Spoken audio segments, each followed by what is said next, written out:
धन्यवाद प्रेम शुक्ला जी। मीडिया के सभी बंधुओं का अभिनंदन है।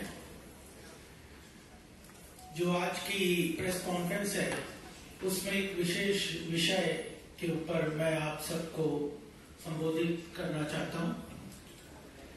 देखिए, पिछले कुछ सप्ताह की अगर आप रिपोर्ट्स देखेंगे और उन रिपोर्ट्स के अंदर जो डेटा रिलीज हुए हैं या जिस तरह से भारत की अर्थव्यवस्था मोदी जी के नेतृत्व में आगे बढ़ रही है, उसके बारे में ग्लोबल इंस्टीट्यूशंस के विचार अगर आप देखेंगे तो आपके ध्यान में कुछ बातें आएंगी जो मैं यहाँ पे आपके संज्ञान में लाना चाहता हूँ। कल एक बहुत महत्वपूर्ण डेटा सामने आया है और वह है कि भारत की इकोनॉमी जो जीडीपी है वह 3.75 ट्रिलियन डॉलर यूएस डॉलर को क्रॉस कर गई है। यह अपने आप में बहुत ही महत्वपूर्ण जो है सूचना है। 2014 उसके पहले पिछले 60 वर्ष में ये 2 ट्रिलियन यूएस डॉलर थी, जो बढ़ के कम समय में लगभग 3.75 ट्रिलियन डॉलर इकोनॉमी हो गई है। और महत्वपूर्ण बात यही नहीं है कि भारत की अर्थव्यवस्था अच्छी चल रही है, but for the last 2 consecutive years ये कंटिन्यूअसली विश्व की सबसे तेज गति से बढ़ती हुई अर्थव्यवस्था है और आने वाले साल में इस कमिंग ईयर के अंदर भी यह विश्व की सबसे बड़ी अर्थव्यवस्था, तेज गति से बढ़ती हुई अर्थव्यवस्था रहने वाली है। यह स्पष्ट रूप से आती है।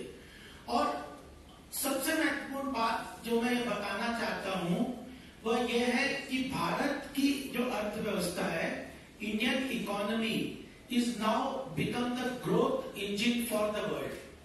This is very important that Indian economy is not only driving its own growth potential but at present catalyzing the growth of the world economy. That's very important that we should understand. And this is not only a mere statement but it is supported by several data जो पिछले एक सप्ताह 15 दिन के अंदर release हुए हैं। Inflation figure कल आई थी। इन्फ्लेशन जो वर्ल्ड की बिगेस्ट इकोनॉमीज को दिक्कत कर रहा है, वह इन्फ्लेशन फिगर रिटेल इन्फ्लेशन 4.25% से है। आरबीआई का टारगेट है 4% ±2। आज महंगाई की दर कल फिगर आई है 4.25%। और फूड इन्फ्लेशन जो कि आम आदमी के लिए बहुत ही दिक्कत करता है, वह गिर के 3.84% से 2.91% पे हो गया है। उसके पहले एनएसएसओ का डेटा आया था। इन्फ्लेशन तो एक डेटा है, उसके पहले एनएसएसओ का डेटा आया था जिसमें जीडीपी ग्रोथ रेट को 7.2% का इस साल के लिए कहा था। और यह उस वक्त की स्थिति है जब ग्लोबल हेडविंड्स, जो कहते हैं इकोनॉमी को ग्लोबली रेस्ट्रेन कर रही है, रोक रही है, ग्लोबल इकोनॉमी में रिसेशन है, उस वक्त एनएसएसओ का डेटा आया कि Indian economy growth rate has cross 7%। और उसके पहले कई लोग इस बात में आशंकित थे कि भारत की जीडीपी ग्रोथ रेट 7% से नीचे आ जाएगी। और यही नहीं, फोर्थ क्वार्टर की Q4 की जो ग्रोथ रेट है जीडीपी ईयर ऑन ईयर वो 6.1% है। यानी फोर्थ क्वार्टर में पिछले साल के अनुसार ग्रोथ जो पिछले साल अराउंड 4% थी फोर्थ क्वार्टर में, वो बढ़ के 6.1% है। और यह जो इसके पहले एक नरेशन चलाया था, कई नेगेटिव नरेशन चलाने में माहिर लोग कह रहे थे कि पेंट अप डिमांड है कोविड के बाद, अचानक जो डिमांड एक्यूमुलेट हो गई थी कोविड के दौरान, उसके कारण जो इससे पहले थर्ड क्वार्टर वगैरह में ग्रोथ आई थी, उस थ्योरी को भी पंक्चर करता है कि फोर्थ क्वार्टर की ग्रोथ कोविड के पेंटअप डिमांड के नैरेटिव के कारण थर्ड क्वार्टर में बढ़ी थी, ऐसी बात नहीं है। जीएसटी कलेक्शन सबसे महत्वपूर्ण है। वो अप्रैल महीने का जो जीएसटी कलेक्शन है वह 1,87,000 करोड़ है। यह कोविड और उसके पहले के टाइम मात्र 60,000 करोड़ पर मंथ के हिसाब से कम हो गया था, वह बढ़ के 1,87,000 करोड़ हो गया। और यह तब है जब आरबीआई के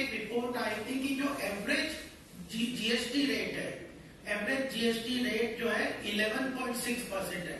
हमने वो समय भी देखा जब इनडायरेक्ट टैक्स 25 से 30% हर आदमी को लगता था, चाहे पेंसिल खरीदो, चाहे पेन खरीदो, बच्चा खरीदे, बूढ़ा खरीदे। एवरेज इनडायरेक्ट टैक्स का रिजीम हमने देखा है 60 साल में, जो 25% था वो आरबीआई रिपोर्ट करता है। नेट एवरेज रेवेन्यू जो जीएसटी रेट है वो 11.6% है, ये आरबीआई की रिपोर्ट में बता रहा हूं। डायरेक्ट टैक्स कलेक्शन भी 16.61 लाख करोड़ हुआ है, और यह ग्रोथ है पिछले साल के हिसाब से 17.5% से ऊपर का डायरेक्ट टैक्स कलेक्शन हुआ है। इसमें कॉर्पोरेट और पर्सनल टैक्स है, और ये तब है जब हम लोगों ने कॉर्पोरेट टैक्स पिछले वर्षों में कंटिन्यूअसली कॉर्पोरेट टैक्स को कम किया है, और वह मात्र 25-25.5% के करीब कॉर्पोरेट टैक्स है। स्टार्टअप इकोसिस्टम में तो मात्र 15% का टैक्स है। अब तो कॉर्पोरेटिव सेक्टर में भी मात्र 15% का टैक्सेशन कर दिया है, और पर्सनल इनकम टैक्स में भी एक्सम्पशन लिमिट बढ़ाई है। कॉर्पोरेट टैक्स कम किया, रेट पर्सनल इनकम टैक्स में एक्सम्पशन रेट बढ़ाई। जीएसटी के अंतर्गत जो जीएसटी की रेट है उसको 25-25.5% के लगभग से कम करके 11.6% की तरफ लाए, तब भी जीएसटी कलेक्शन बढ़ रहा है, कॉर्पोरेट टैक्स बढ़ रहा है। ये अपने आप में दर्शाता है कि इकोनॉमी में रेजिलियंस है, ग्रोथ है, फास्ट मैन्युफैक्चरिंग सेक्टर में ग्रोथ हो रहा है। और परचेज मैनेजर इंडेक्स जो मैन्युफैक्चरिंग सेक्टर की जो रिपोर्ट आई थी पिछले सप्ताह, उसमें भी मैन्युफैक्चरिंग और सर्विस सेक्टर में ग्रोथ दिखाता है।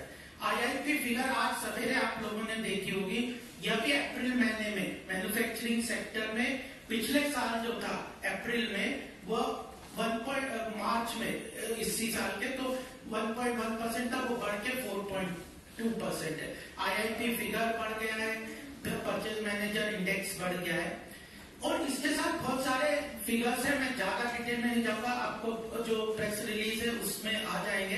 बट ये एक नरेशन, एक जो परसेप्शन है ग्लोबल इकोनॉमी के ऊपर, मैं जरूर उस पर बोलना चाहूंगा। फिनटेक एडॉप्शन रेट में इंडिया फर्स्ट रैंक में है।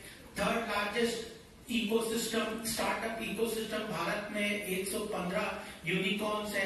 एफडीआई 84.8 बिलियन यूएस डॉलर्स की तरफ बढ़ गया है। एक्सपोर्ट फिगर्स ग्लोबल रिसेशन के बाद भी 770 बिलियन यूएस डॉलर्स इस साल का 22-23 का रहा है। टॉप मैन्युफैक्चरिंग मोबाइल में भारत हो गया है, और यह जो उसके बाद ये सारी इकोनॉमी ग्रोथ आ रही है, जब प्रेडिक्शंस कई लोग कर रहे थे कि इंडिया की GDP growth rate will fall down. Another important point that I want to tell is 2024 में जब हमारी सरकार आई थी तो 2-3 प्रॉब्लम महत्वपूर्ण थे। एक तो बैंकिंग सेक्टर में एनपीए बहुत ज्यादा दिक्कत कर रहे थे, और बैड लोन्स थे। कॉर्पोरेट सेक्टर में ट्विन बैलेंस शीट प्रॉब्लम्स आप लोगों ने सुना होगा। बैलेंस शीट्स में ओवर लीवरेज थे, डेट और इक्विटी का बहुत ओवर लीवरेज कॉर्पोरेट सेक्टर था। इन 8-9 साल में सरकार ने बैंकिंग सेक्टर के रिफॉर्म्स को, चाहे एनपीए के रिजोल्यूशन के प्रोसेस को लेके, आईपीसी को लेके, बैंकों को कैपिटलाइज करके, ये दोनों महत्वपूर्ण कारण जो बैंकिंग सेक्टर को स्ट्रॉन्ग करने का इश्यू है, कैपिटलाइज करने का इश्यू है, उनके एनपीए को रिजॉल्व करने का जो काम है, और साथ में कॉर्पोरेट सेक्टर्स की बैलेंस शीट्स को डीलीवरेज किया।